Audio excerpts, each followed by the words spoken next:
En mi cumpleaños 18, mi padre me dio una paliza y me echó de casa por defender mi dignidad frente a mi hermano dorado. Sus últimas palabras fueron: no vales ni una fiesta. Esas palabras alimentaron cada paso que di para hacer que lamentaran haberlas pronunciado. Cumplí 18 un sábado, a finales de septiembre. Había estado contando los días durante 3 años completos, pero no por las razones habituales. No me interesaba votar, ni comprar cosas prohibidas para menores, ni ninguna de esas pequeñas libertades que otros jóvenes esperan. Yo esperaba ese día porque era la fecha de caducidad del control que mi familia tenía sobre mí. El momento exacto en que, legalmente, ya no podrían obligarme a volver a casa si decidía desaparecer. Ahora tengo 22 años, soy hombre, y crecí en una de esas casas que se ven perfectas desde afuera. 2 plantas, estilo artesanal, molduras blancas, setos perfectamente recortados que mi padre cuidaba cada fin de semana con una obsesión casi religiosa. Desde la acera, cualquiera pensaría que éramos una familia ejemplar. Pero puertas adentro, la sensación era distinta, era como vivir en un lugar donde yo era el elemento incómodo que todos preferían ocultar. Mi hermano menor, Cole, es 2 años más joven que yo y ha sido el favorito desde el segundo en que respiró por primera vez. No exagero. Si él hubiera incendiado el garaje, mis padres habrían preguntado si necesitaba terapia, y probablemente una consola nueva para procesar sus emociones. Yo, en cambio, dejé una toalla húmeda en el suelo del baño una sola vez y recibí una conferencia de 45 minutos sobre respeto, responsabilidad y disciplina, que terminó con mi padre preguntándose en voz alta si yo había sido criado por lobos. Desde niño aprendí a ocupar poco espacio. A caminar con cuidado, a no quejarme, a anticipar lo que necesitaban antes de que lo pidieran, solo para no molestar. Mi padre tenía una forma de mirarme que hacía sentir que lo irritaba simplemente por existir. Mi madre era incluso peor, porque siempre sonreía mientras decía cosas como: Cole es naturalmente talentoso, cariño. Tú tienes que esforzarte el doble para alcanzarlo. Él heredó los genes, la personalidad, las oportunidades. Después de que mi madre perdiera 3 embarazos antes de tenerlo, Cole se convirtió en su milagro, en su segunda oportunidad. Yo solo era el hijo que llegó antes de que supieran lo que realmente querían. Aún así, lo intenté. Saqué notas aceptables, conseguí un trabajo de medio tiempo en una ferretería local, cargando sacos de mantillo y mezcla de cemento después de la escuela. No causaba problemas. Guardé cada dólar que ganaba porque sabía que la universidad no iba a pagarse con su dinero. Cuando mi padre hablaba de mi futuro, siempre decía lo mismo, con indiferencia: ya te las arreglarás. Eres ingenioso. A Cole, en cambio, le regalaron un portátil de última generación cuando cumplió 16 para la escuela. Lo usaba principalmente para jugar y ver vídeos hasta la madrugada. Una vez le pedí prestado el equipo para buscar información sobre estudios universitarios, y mi madre me dijo que primero le preguntara a él. Cole fue claro, que me comprara el mío. Fin de la conversación. Por eso, cuando llegó mi cumpleaños número 18, no esperaba nada extraordinario. Tal vez una tarjeta con algo de dinero. Quizá un pastel sencillo del supermercado. Algo que confirmara que, al menos ese día, yo existía. Me desperté cerca de las 10:30 de la mañana y bajé a la cocina. Allí encontré a mi padre atando un lazo plateado alrededor de una caja negra elegante, colocada sobre la encimera. Cole saltaba de emoción como si fuera Navidad. Mi madre tenía esa sonrisa falsa lista para la cámara. Nadie me miró. Finalmente, mi madre reparó en mi presencia. «Qué buen momento», dijo. «Cole, adelante». Me quedé inmóvil, sin entender. Cole abrió la caja y sacó un reloj de acero inoxidable, con correa de cuero. Carísimo. De esos que cuestan más que 3 meses de mi sueldo en la ferretería. De los que aparecen en anuncios de perfumes y autos de lujo. «Esto es increíble», dijo Cole, colocándoselo y girando la muñeca para que brillara. «Ya no tendré que seguir usando el tuyo, papá». Mi padre rió y le revolvió el cabello. «¿Te lo ganaste, campeón? Estamos orgullosos de ti. ¿Te lo ganaste?». El mayor logro de Cole ese mes había sido entrar al equipo juvenil de baloncesto y no ser suspendido por vapear en los vestuarios. Yo seguí allí, esperando. Esperando que alguien recordara. Que alguien me mirara. Que dijeran las 2 palabras que realmente importaban ese día. Mi madre debió notar algo en mi expresión, porque comentó con tono suave y condescendiente. «No pongas esa cara, Tyler. La vida no se trata de cosas materiales. Cuando seas mayor entenderás que el carácter importa más que los regalos». Sentí el golpe en el estómago. Hablaba como si yo fuera un niño caprichoso reclamando un juguete. «Pensé que habría pastel», dije en voz baja. «Ya hubo», respondió Cole sin levantar la vista del reloj. «Mientras dormías». Parpadeé. «¿Comieron pastel sin mí?». No fue nada importante, intervino mi madre. No hagas un escándalo. Cole sonrió con burla. Tenía mi nombre. Te lo perdiste. Además, no era realmente tu cumpleaños. Supéralo. Mi padre cortó la conversación. Es solo un pastel, Tyler. Deja el drama. Fue entonces cuando algo dentro de mí se rompió. Miré a Cole de verdad. Al reloj. A la sudadera que llevaba puesta, la misma que yo había comprado con mi propio dinero y que él había pedido prestada hacía meses sin devolverla. ¿Sabes qué? Dije, con la voz más alta de lo que pretendía. Esto es patético. Tú eres patético. No te has ganado nada en tu vida. Solo flotas mientras ellos te lo entregan todo y fingen que eres especial. El rostro de Cole se puso rojo. ¿Cuál es tu problema? Solté una risa amarga. Mi problema es que estoy aquí, en mi cumpleaños, viendo cómo te regalan un reloj por existir, mientras ellos ni siquiera recuerdan qué día es. Tyler, advirtió mi madre. ¿Basta? No. Nunca ha sido suficiente, respondí. Siempre me han tratado como a un animal abandonado al que alimentan por obligación, mientras celebran al niño dorado que ha suspendido todo excepto la clase del profesor Miller. Fue en ese momento cuando mi padre se movió con rapidez. Me agarró de la camisa y me empujó con violencia contra el refrigerador. Sentí como la parte trasera de mi cabeza golpeaba el acero inoxidable. Por un segundo, todo se volvió blanco. Se acabó, dijo con una voz baja y helada. ¿Me oyes? Se acabó. Reaccioné por instinto. Lo empujé con fuerza, lo suficiente como para hacerlo trastabillar. Sus ojos se abrieron, sorprendidos. Nunca antes me había defendido. Nunca le había alzado la voz. Nunca había peleado. Vuelve a tocarme, le dije despacio, sin gritar, y te vas a arrepentir. No dudó. Se lanzó otra vez hacia mí, esta vez con el puño cerrado. El golpe me dio en las costillas. 1, 2. Me doblé hacia adelante, luchando por respirar. El aire parecía no entrar. Mi madre gritó. Cole se quedó inmóvil, observando la escena como si no fuera con él. Mi padre me sujetó el rostro con ambas manos y me obligó a mirarlo. Ya basta, dijo. No vamos a seguir celebrando a un fracasado como tú. Eres un error. Ahora sal de mi vista. Un error. Eso era para él. No su hijo. Un simple fallo. Me enderecé como pude, con las costillas ardiendo, el sabor metálico de la sangre en la boca. Los miré a los tres. Mi madre llorando lágrimas que no sentí reales. Cole todavía con el reloj en la mano.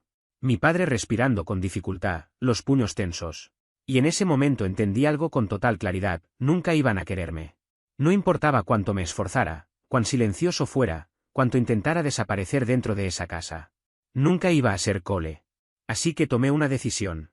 Subí a mi habitación, agarré mi mochila y metí una sudadera, algunos pares de calcetines, barras de cereal, el cargador del teléfono y los $180 que había estado ahorrando en un sobrepegado bajo el cajón del escritorio. Llevaba mi identificación, mi tarjeta de débito y el horario de autobuses Greyhound que había guardado en el teléfono 3 semanas antes, por si acaso. A las 2 de la madrugada, cuando todos dormían, salí por la puerta trasera. No tenía un plan. Solo sabía que prefería dormir en la calle antes que pasar una noche más en esa casa. Los primeros 4 días fueron duros. No voy a suavizarlo. Pasé las noches alternando entre un restaurante abierto las 24 horas cerca de la Ruta 12, un rincón de la biblioteca pública hasta que cerraban, y un banco detrás del Inca que nadie revisaba después de la medianoche. Aprendí que máquinas expendedoras soltaban 2 productos si las golpeabas en el punto justo, que baños de estaciones de servicio tenían el mejor jabón para asearme y que rutas de autobús funcionaban toda la noche para poder dormir sin que la policía me molestara. El cuarto día estuve a punto de que me descubrieran. Caminaba por el centro comercial rumbo a la biblioteca para cargar el teléfono cuando vi la camioneta de mi padre entrando al estacionamiento como si le perteneciera. Los mismos golpes en el parachoques. El mismo marco de matrícula. Sentí el cerebro congelarse. Me escondí detrás de una máquina expendedora cerca de la lavandería y fingí estar usando el teléfono, como si tuviera derecho a estar allí. Lo vi bajarse, mirar alrededor y entrar al supermercado con paso decidido. No me vio. Pero aprendí algo importante, desaparecer no es solo irse. Es mantenerse lejos incluso cuando estás a 5 segundos de ser encontrado. Para la quinta noche, mi teléfono casi no tenía batería. La sudadera olía a sudor y lluvia, y había comido tantas barras de proteína de gasolinera que sentía el estómago al límite. Fue entonces cuando encontré la iglesia del centro. Tenían un programa de refugio en el sótano. Nada elegante, solo literas y comida caliente 3 veces por semana. El encargado de admisión era un hombre mayor, con el cabello gris y una mirada amable poco común. No hizo preguntas cuando llegué con la mochila y el labio partido. Asintió y me indicó una litera libre al fondo. Me quedé allí 11 días. Conocí gente. Aprendí a estirar $3 para hacer 2 comidas. A detectar problemas antes de que aparezcan. A dormir ligero para que nadie se lleve tus cosas. Durante el día iba a la biblioteca y completaba solicitudes de empleo en las computadoras públicas. Postulé a todo, restaurantes, tiendas, depósitos, servicios de reparto. Cualquier lugar que aceptara a alguien con secundaria terminada y pulso. Después de una semana y media, empezaron a llegar las llamadas. También empezaron las de mi padre. El primer mensaje fue de enojo. Luego amenazas. Después confusión. Finalmente, súplicas. En el cuarto mensaje lloraba. Tu habitación sigue aquí, Tyler. Por favor, vuelve a casa. ¿Podemos hablar? No respondí. ¿Qué podía decirle? Que prefería dormir en una litera de iglesia antes que vivir en una casa donde era considerado un error. Al final conseguí trabajo en un centro de distribución de suministros médicos, un enorme complejo cerca de la autopista 47 que enviaba equipos hospitalarios y productos farmacéuticos a clínicas de 3 estados. El salario era el mínimo, con algo de horas extra ocasionales, pero me contrataron en el acto. Fui a la entrevista con una camisa prestada. El gerente de operaciones, un tipo con antebrazos como cables de acero, fue directo. Llegas a tiempo. Trabajas duro. No robas. Con eso estamos bien. Ese es el trato. Llegué temprano todos los días. Después de 2 semanas durmiendo en el refugio, me encontré con el hombre mayor de admisión afuera, tras uno de los servicios de comida. Estaba descargando mantas y latas donadas. Me contó que había sido electricista, que se había jubilado temprano tras la muerte de su esposa, y mencionó que tenía un cobertizo acondicionado detrás de su casa que usaba como depósito. Pensaba alquilarlo barato a alguien que necesitara una oportunidad. Le pregunté cuánto. Dijo $120 por semana, con servicios incluidos. Me mudé a la mañana siguiente. No era gran cosa, un colchón individual sobre una estructura metálica, un calefactor que funcionaba solo si no lo mirabas mal, un microondas y una hornalla eléctrica. Olía a aceite de motor y a periódicos viejos. Pero era cálido, privado y mío. El dueño casi no molestaba. Tocaba una vez por semana para cobrar el alquiler y, a veces, dejaba una bolsa con comida en el escalón sin decir nada. Yo trabajaba más de 40 horas en el centro de distribución, aceptando turnos los sábados cuando hacían falta manos para envíos urgentes. Mantenía la cabeza baja, hacía mi trabajo y no me quejaba. Después de unas 6 semanas en el centro logístico, el encargado empezó a asignarme con mayor frecuencia al puesto de control de inventario. Era una estación distinta al resto, menos cajas que levantar, menos esfuerzo físico constante, más tiempo frente a una pantalla revisando números y listas. Nunca me explicó por qué decidió moverme allí. Simplemente, un día lo hizo. Yo tampoco pregunté. En ese momento aprendí que, cuando la vida te da un pequeño respiro, lo mejor es aceptarlo sin hacer ruido. Por las noches caminaba varias cuadras hasta la biblioteca pública. Siempre lo hacía a pie, incluso cuando el frío empezaba a calar, porque no quería gastar ni $1 más de lo necesario. Me sentaba en las mesas del fondo, cerca de los enchufes, y pasaba horas trabajando en solicitudes para el Community College.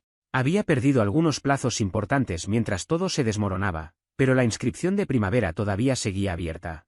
Eso era suficiente para intentarlo. Escribía los ensayos directamente en el teléfono, con los dedos entumecidos, corrigiendo frases una y otra vez hasta que sonaran claras y honestas. Luego los subía a una cuenta gratuita en la nube, revisaba el formato y los imprimía allí mismo, pagando 15 centavos por página.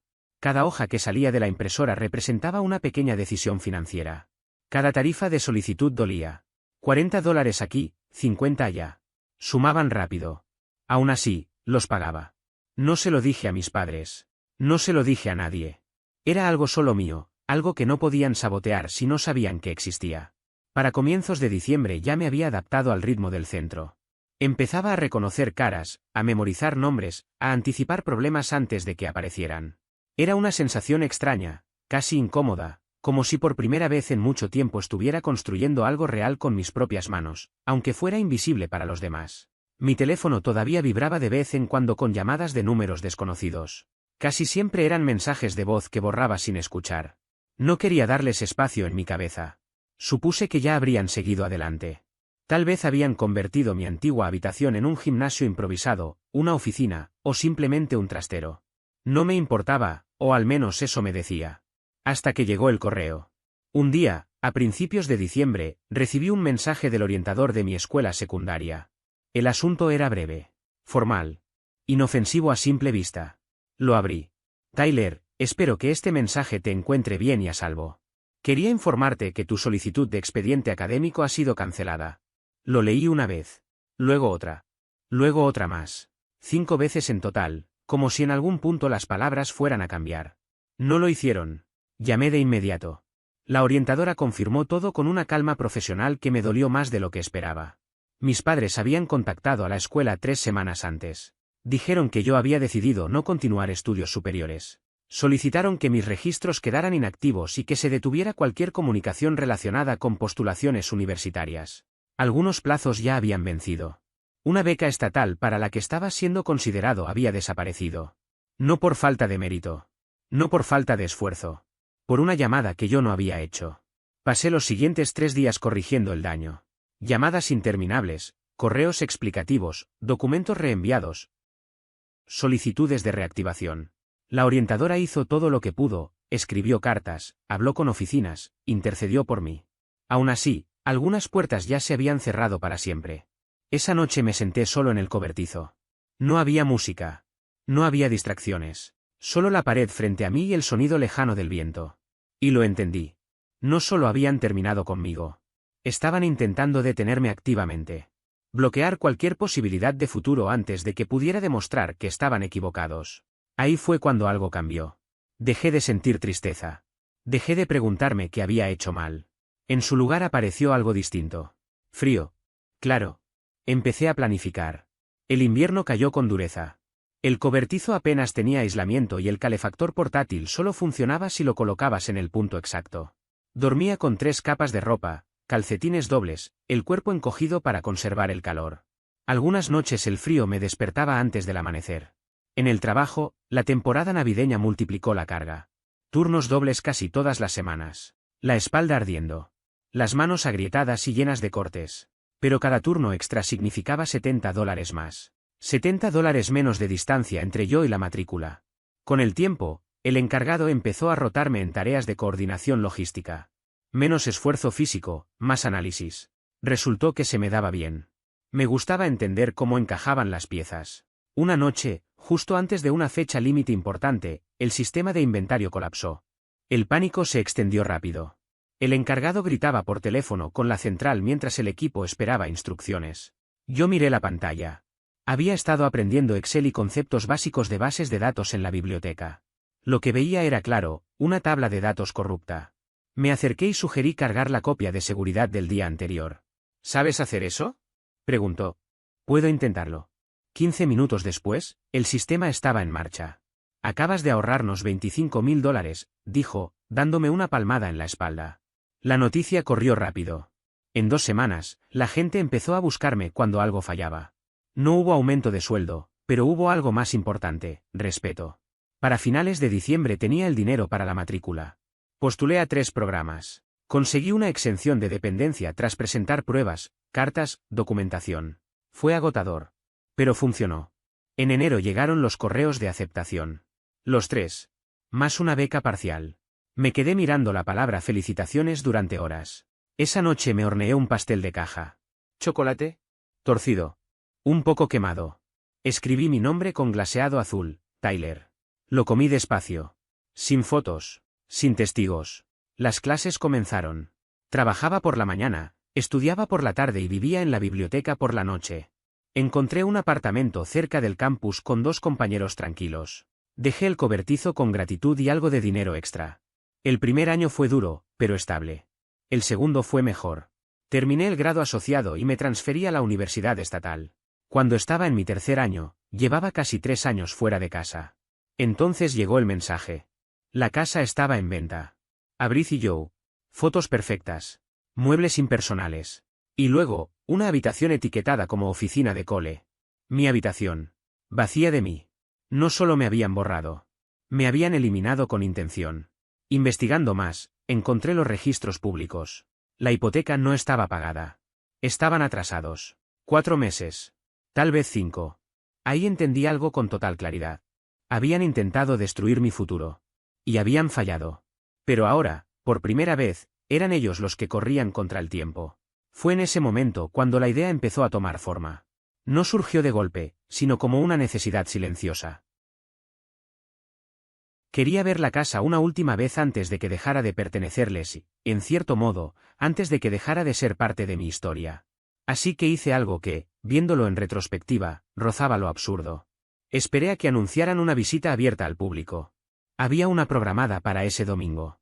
Según el aviso, la agente inmobiliaria estaría recibiendo a los interesados desde la entrada. Llegué a la hora exacta. Me había puesto una camisa prestada de mi compañero de piso y llevaba una carpeta con papeles cualquiera, solo para parecer alguien serio, alguien que encajaba. La agente no tenía forma de saberlo, pero estaba mostrándole la casa a alguien que ya había sido borrado de ella. Los vendedores están muy motivados, comentó mientras jugaba nerviosamente con su bolígrafo al subir por el camino de entrada. Ya trasladaron la mayoría de sus pertenencias personales. Buscan un cierre rápido. Su hijo menor acaba de empezar la universidad fuera del estado. El hijo menor. Cole, por supuesto. Asentí sin decir nada y la seguí al interior. Ella hablaba sin parar, molduras en el techo, electrodomésticos renovados, ventanas de bajo consumo energético. Apenas la escuchaba. Mi atención estaba puesta en los espacios, en las paredes, en la sensación física de no pertenecer ya a ese lugar. La cocina seguía igual. El salón también. El dormitorio de mis padres había sido redecorado con muebles alquilados, impersonales, como si nunca hubiera sido suyo. Luego llegamos a lo que había sido mi habitación. Me detuve en el marco de la puerta. No sentí tristeza ni rabia. Solo un frío seco, absoluto. La agente sonrió, orgullosa, como si estuviera mostrando una joya. Este era el cuarto de juegos y estudio del hijo, dijo. Tiene una luz natural increíble. Es un espacio muy flexible. Cuarto de juegos y estudio. Eso era yo ahora.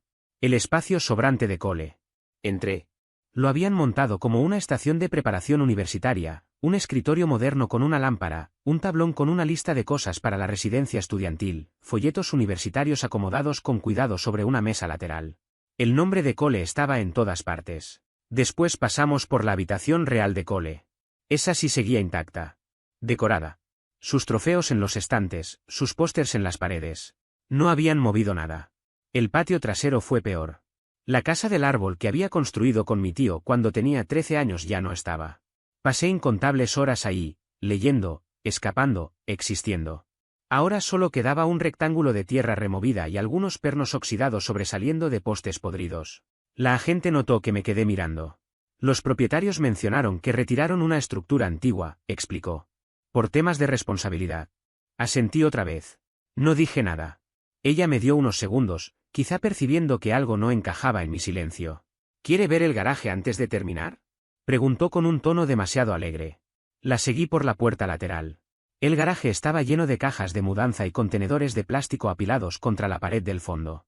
La mayoría tenían etiquetas escritas con la letra prolija de mi madre, decoraciones de Navidad, exceso de cocina, Cole, guardar. Entonces vi la esquina. 3 contenedores empujados detrás de una cinta de correr rota. Cinta adhesiva con la misma letra. Donar cosas viejas del cuarto. Y el último, el más pequeño, casi olvidado, basura. Sabía exactamente de quién eran esas cosas. Me quedé mirando ese contenedor durante mucho tiempo. La agente no se dio cuenta. Ya estaba de regreso hacia la casa, hablando del metraje cuadrado. Caminé hasta la cerca del fondo, metí las manos en los bolsillos y respiré despacio. Ese era el patio donde aprendí a andar en bicicleta, donde enterré una cápsula del tiempo en 4º grado que probablemente seguía bajo el roble. Donde existí durante 18 años. Y ahora no era más que un anuncio más, otra transacción. Esa noche, sentado en el auto después de la visita, tomé una decisión. Si querían borrarme, bien. Pero me aseguraría de que el mundo supiera exactamente quién era yo, y ellos tendrían que observarlo desde las ruinas. No quería una venganza ruidosa. Quería una lenta. De las que avanzan despacio, consumen todo y no dejan marcas evidentes. 2 meses después, cuando ya llevaba un tiempo en la universidad comunitaria, llegó el mensaje. El primero de Cole desde que me fui. Escuché que estás trabajando en algún supermercado y yendo a una universidad comunitaria. Qué patético. Otro mensaje apareció enseguida. ¿Sabes lo que hice con tu cuarto? Mira esto. La foto mostraba mi antigua habitación, aunque ya no lo era. Pintura nueva, muebles nuevos, montada como una sala de exposición para visitas abiertas. Limpia, perfecta, como si nunca hubiera existido. Ya limpiamos toda tu basura. Se ve mucho mejor ahora. Supongo que así pasa cuando se va el peso muerto. Sigue siendo pobre con tu trabajito. No vuelvas. Ah, y gracias por irte. Necesitábamos el espacio para algo útil. Leí ese mensaje durante un minuto entero. No sentí dolor ni ira. Solo una calma fría, calculadora. Él quería una reacción. Quería que respondiera algo desesperado, algo defensivo. Quería comprobar que aún tenía poder sobre mí. No respondí. Esa noche no pude dormir. No dejaba de pensar en la foto, en lo fácil que había sido borrarme. Cerca de las 2 de la madrugada abrí Instagram, solo para pasar el tiempo. Y entonces lo encontré. Perfil público. La misma cara. Nombre distinto. Alguna variación de su nombre con números al azar. Era exactamente el tipo de cuenta que alguien crea cuando cree que está siendo inteligente, cuando piensa que domina el juego, pero en realidad solo está dejando huellas por todas partes. Descuidado, confiado, convencido de que nadie lo estaba mirando con atención. Su historia seguía ahí, intacta. Publicada hacía 6 horas. No la había borrado. No había cambiado la privacidad. No había pensado en las consecuencias. Eso, por sí solo, ya decía mucho. La primera imagen lo mostraba sentado en lo que antes había sido mi habitación. Reconocí el espacio de inmediato. Mi cama, mi escritorio, la pared donde alguna vez colgué calendarios y notas. Todo seguía ahí, pero ya no me pertenecía. Él estaba recostado, relajado, como si ese lugar siempre hubiera sido suyo.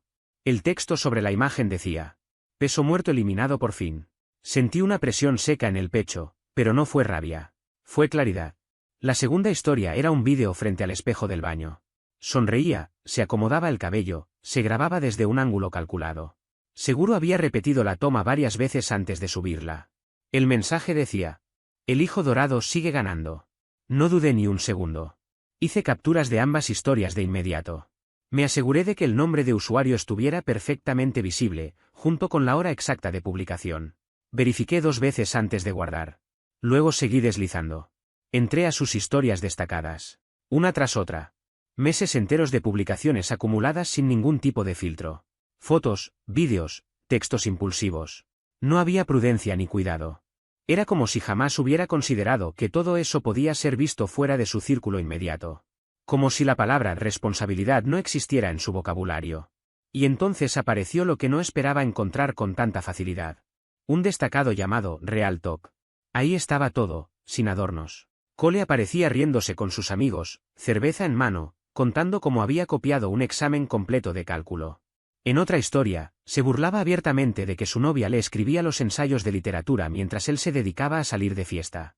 Más adelante, un vídeo donde explicaba, entre carcajadas, cómo había falsificado horas de voluntariado para fortalecer sus solicitudes universitarias. También había capturas de chats grupales donde admitía haber plagiado trabajos completos, intercambiando archivos como si fuera lo más normal del mundo.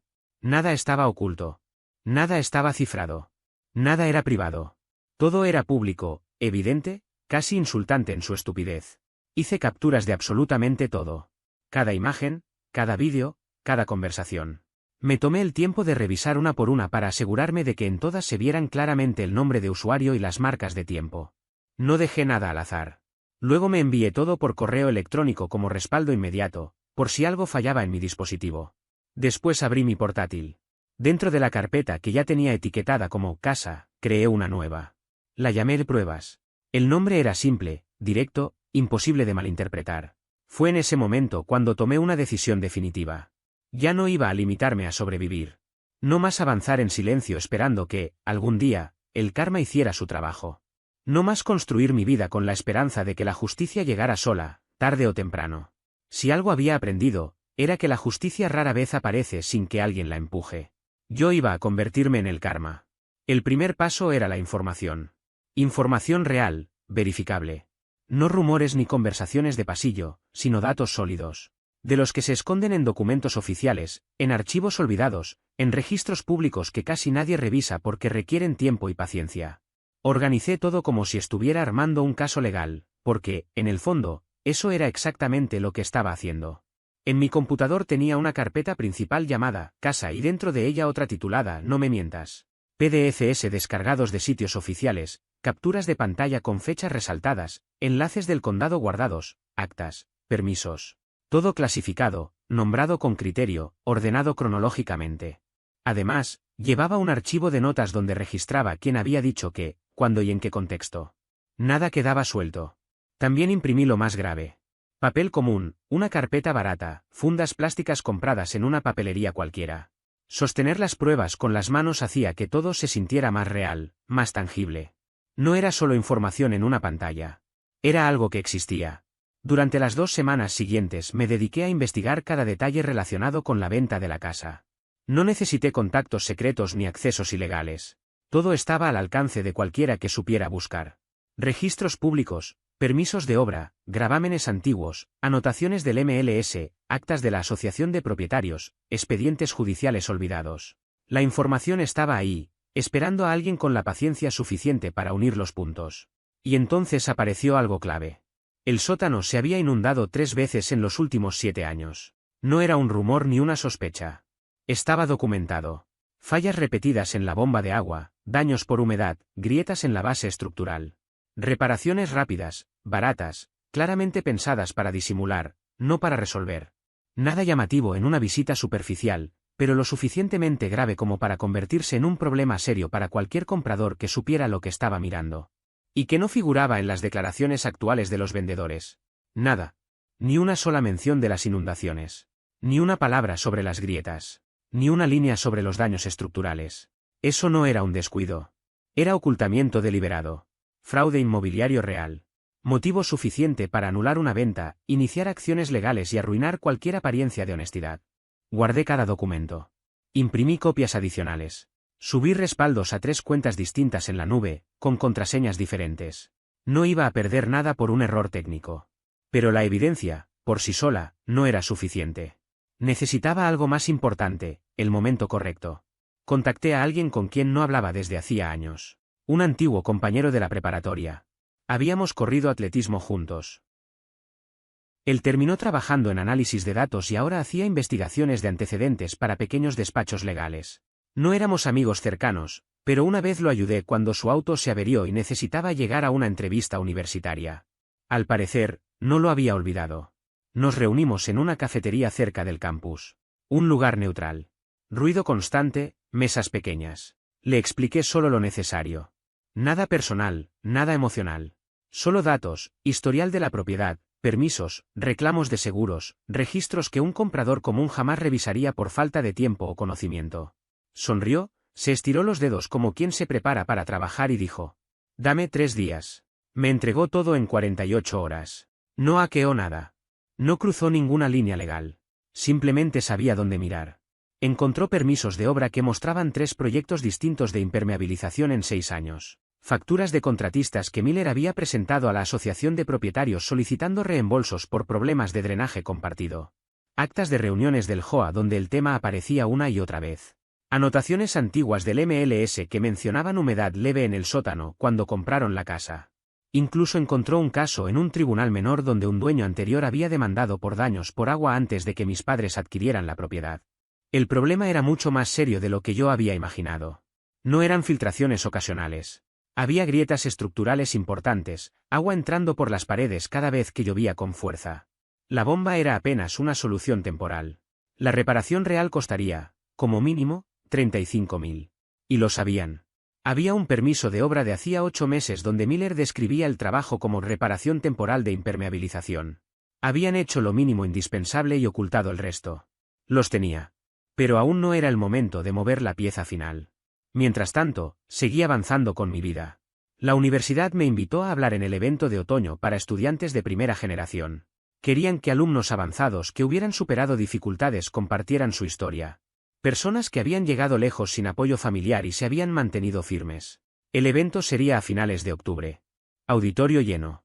Profesores, estudiantes, familias. Ahí todo encajó. ¿Qué pasaría si mis padres me vieran en el escenario, reconocido públicamente, celebrado como un ejemplo de éxito, justo cuando la venta de su casa comenzara a desmoronarse?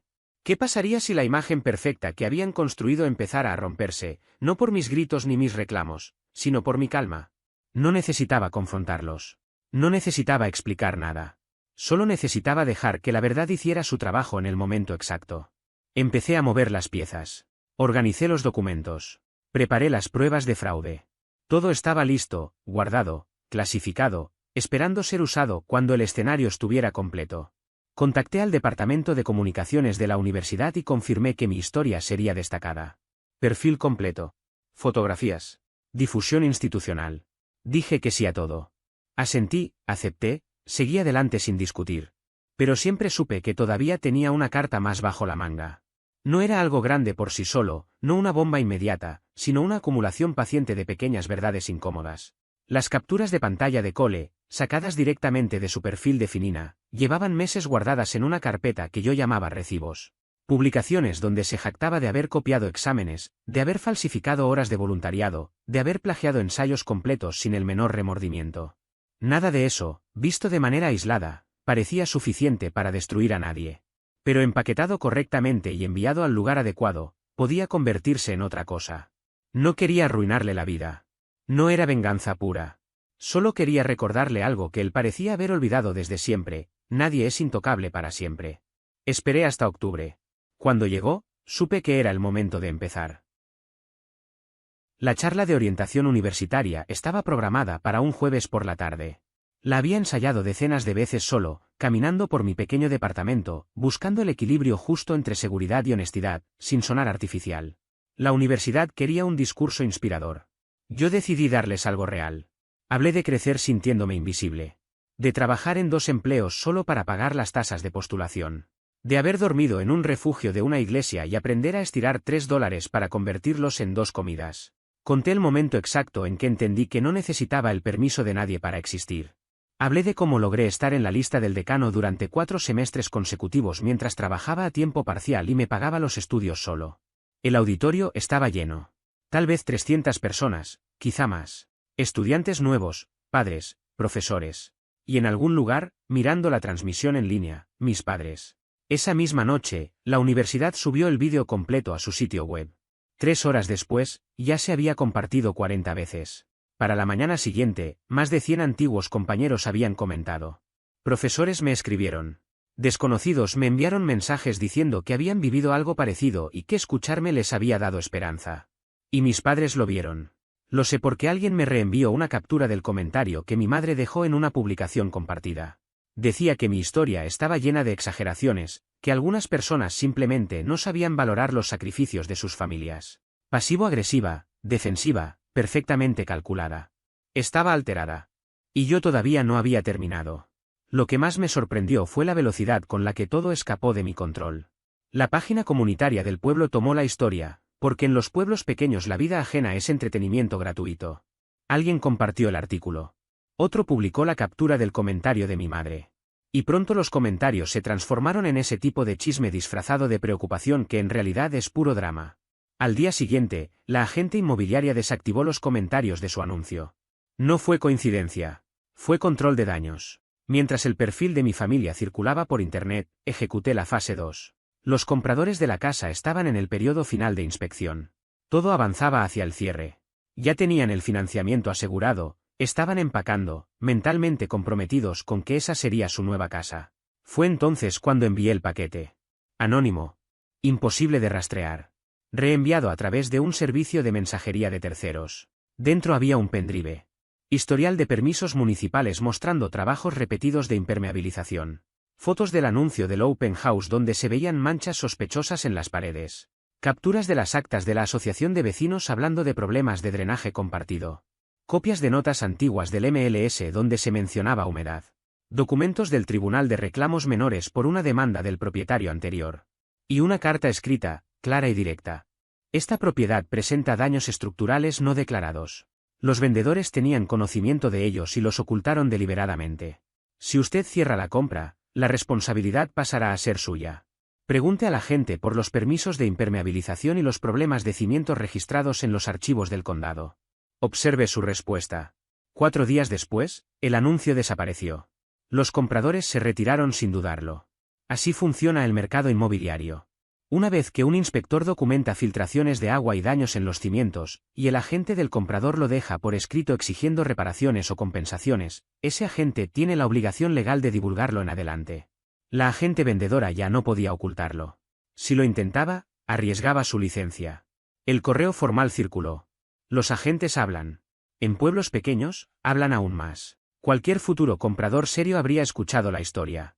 Y ahora, mis padres estaban atrapados. Debían dinero de la hipoteca. No podían vender sin revelar los daños ni repararlos. $35.000 que no tenían. Frente a la amenaza de una ejecución hipotecaria, yo no celebré. Solo observé cómo caían las fichas.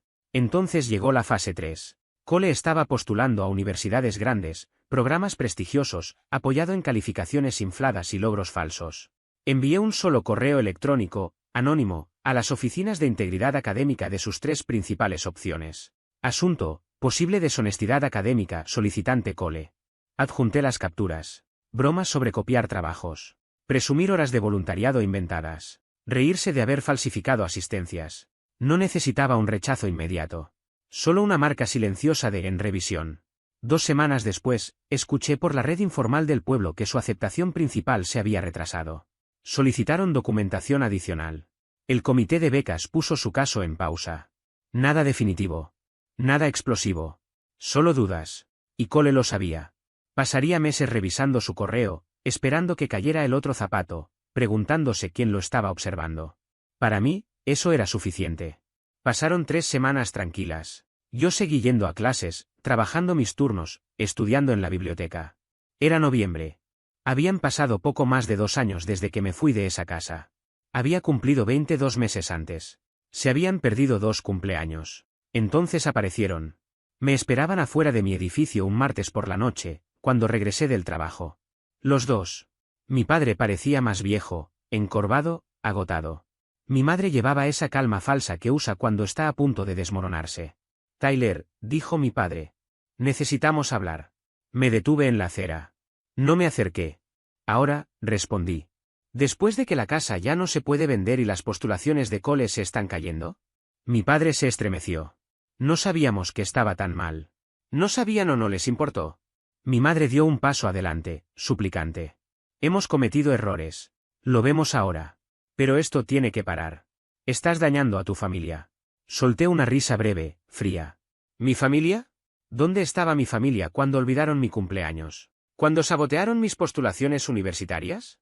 Cuando mi padre me golpeó y me llamó un error. Silencio. Mi padre bajó la mirada. Mi madre dejó caer esas lágrimas que sabe producir tan bien. Lo estamos perdiendo todo, susurró. La casa va a ejecución. Cole perdió las becas. Tuvimos que endeudarnos para pagar su matrícula. Apenas sobrevivimos. Bien, dije sin dudar. Así se siente. Lo sentimos, Tyler, insistió mi padre. Estábamos bajo mucha presión. No fueron errores, lo interrumpí. Fueron decisiones. Durante 18 años eligieron a Cole sobre mí. Y ahora están aquí porque necesitan algo, no porque me extrañen. Mi madre intentó una última vez. Pensamos que podrías ayudarnos, solo temporalmente. ¿Un préstamo? ¿Que avale algo? Respondí. Escucharon que me ascendieron y pensaron que sería fácil. No lo negaron. Somos tus padres, dijo mi padre. ¿Eso no significa nada? Dejaron de serlo hace mucho. Saqué el teléfono y les mostré la foto de la orientación. Yo en el escenario, sosteniendo mi reconocimiento, sonriendo. Esto lo construí sin ustedes. Y soy mejor por eso. Lo que estén a punto de perder se llama consecuencias. Entré al edificio. Mi padre intentó sujetarme del brazo. No, dije, apartándome. No me vuelvas a tocar. Fue la última vez que los vi. Con el paso de los meses, las noticias llegaron solas, fragmentadas, como ecos que ya no me pertenecían. La casa finalmente no resistió. Los avisos legales se acumularon, los plazos vencieron y el banco ejecutó la propiedad. Dejaron atrás ese lugar que durante años fue presentado como símbolo de estabilidad y terminaron instalándose en un departamento modesto, lejos de las apariencias que tanto defendían. Mi padre empezó a aceptar trabajos adicionales los fines de semana, repartiendo paquetes para completar ingresos que ya no alcanzaban. El cansancio se le fue notando en la espalda, en la forma de caminar, en cómo evitaba cruzarse con conocidos. Cole, por su parte, no ingresó a ninguna de las universidades que había presumido. Terminó matriculándose en una institución estatal, sin apoyo financiero, trabajando medio turno en un centro de llamadas para poder sostenerse. Hubo intentos de contacto. Mensajes breves en fechas clave. Alguna felicitación genérica. Tarjetas que decían mucho sin decir nada. Nunca una conversación real. Nunca una admisión clara de lo que hicieron ni de lo que rompieron. Yo no respondí a ninguno. Seguí con mi vida. Me gradué a los 22 con honores. Avancé en mi trabajo, recibí 2 ascensos y construí una rutina estable, sin sobresaltos, sin miedo. Aprendí que la familia no siempre es la que te toca por sangre, sino la que elige quedarse cuando no tienes nada que ofrecer. Hoy no guardo rencor. Tampoco nostalgia. Solo distancia. Y esa distancia fue lo que me permitió crecer sin pedir permiso, sin bajar la cabeza y sin volver a sentir que debía ganarme un lugar que nunca debió estar en discusión. Ese fue el verdadero cierre. No el de ellos. ¿El mío?